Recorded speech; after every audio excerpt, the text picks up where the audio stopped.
et sølv i jern, ejet af Alicia Skovsbo i Lea Springs, barnet på vores Warschau og fra Mark og Manstad, og den er for 4 år siden.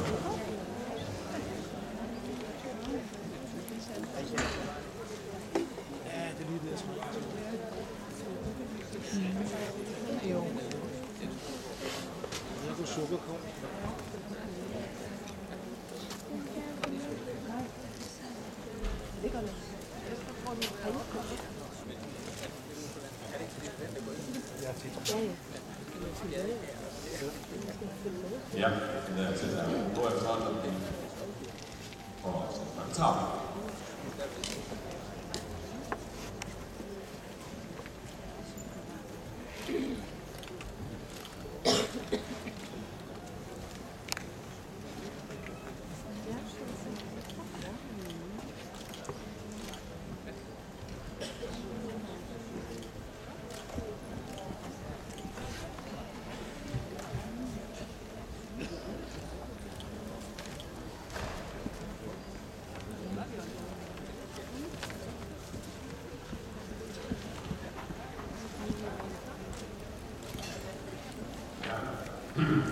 Det samler så 3 her, de går rundt og tænker med jer.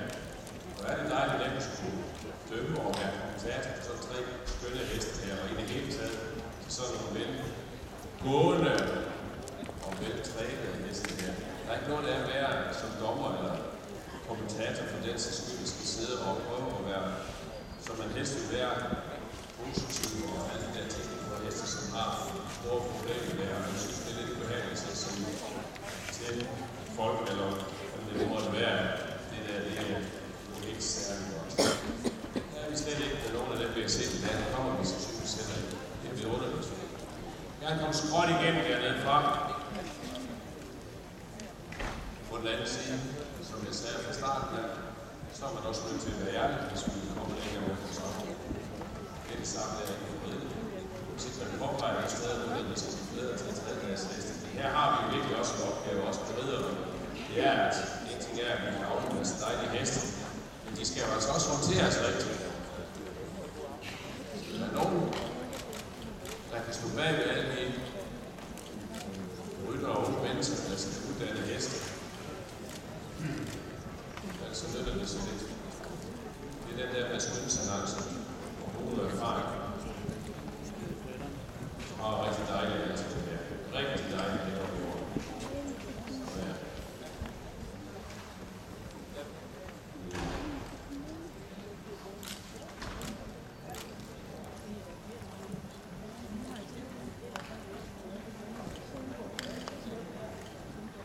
Det der mange gange også karakteriserer hesten, der er vildt fungerer, det er, at man kan ikke høre det på. Der er ro. Det lyder ikke som sådan, at når vi er fattige, der kommer rummet med noget i året. Det går kattesmidig og let, og det er det, vi gerne vil have. Vi vil gerne se lige op til venstre.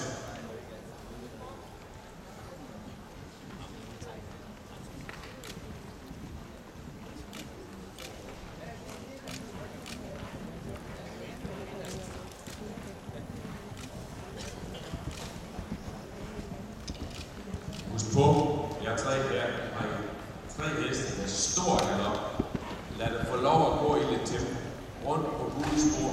Så det begynder at vise for meget noget tilbage, og så kommer I svært til at vedlægge det lidt. Sådan er det.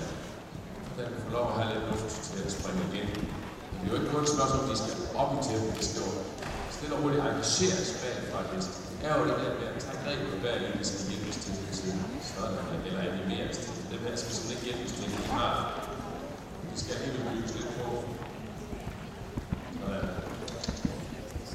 Nemlig.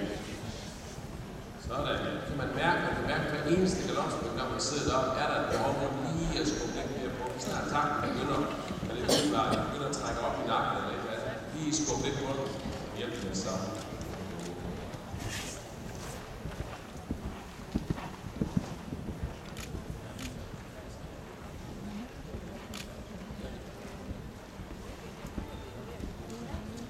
Ja, jeg vil gerne tage lidt travlt, så skifter vi volde. Det går jo lidt usvært det her.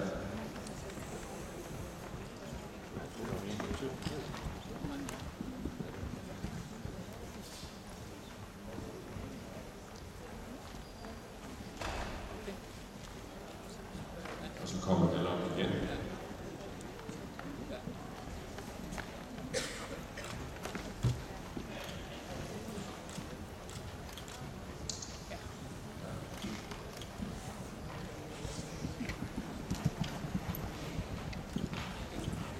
Jeg kan jo godt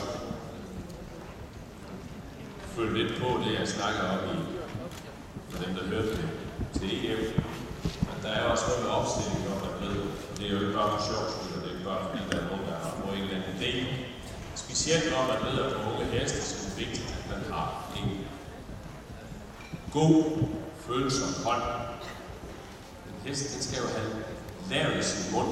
Den bliver jo altså lavet igen i munderens hånd. Selvfølgelig også igen, når hesten fungerer. Og hesten fungerer, blot har jo også lettere ved at lægge sig til midlet.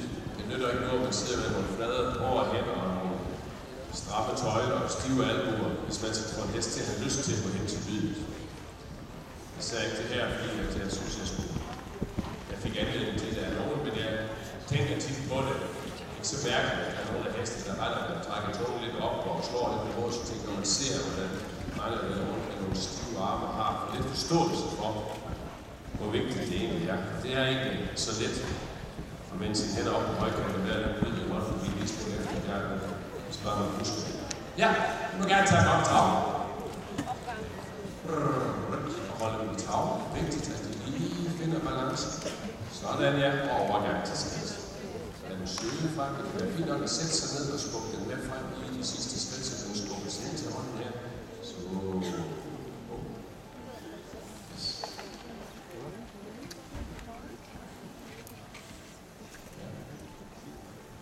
Først jeg gør det, så jeg går ned her, så vi laver vi vægt lige med det samme. Bagvægt op og forvægt.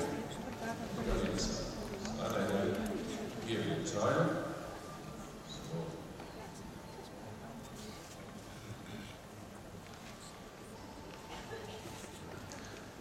Så er det Poul, går heroppe fra det dommerne nu.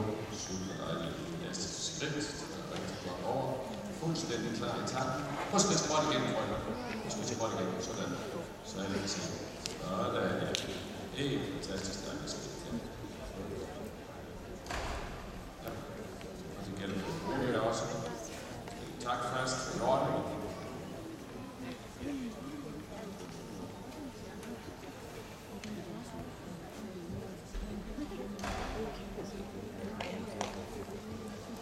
Den her. Og den røde her. En stor overtræk, der så lige skal hjælpes til at finde balance. Jeg skal godt bakle lidt. Mindst det. Det er der, hvor det der skidt har de der store, så det er en lille smule ubalanceret, så bakle det lidt over. Find støttebækken. Ja. Så går det næsten meget hurtigt også, så er vi sluttet, og det går godt næsten, så jeg tror, vi siger tak for det her. Jeg tror, det er rigtig fint godt det her. Så er der en 10 minutters pause, så vidt jeg ved, så er der nogen, der lige skal have kaffe eller noget toilet, så kan I lige nå det. Men jeg vil alligevel opfordre jer til at I tilbage hurtigt igen, for jeg synes, det er synd for de næste formænd, hvis der bliver for meget uro. Også ved Rasmus. Det finder I ud af. Tak skal I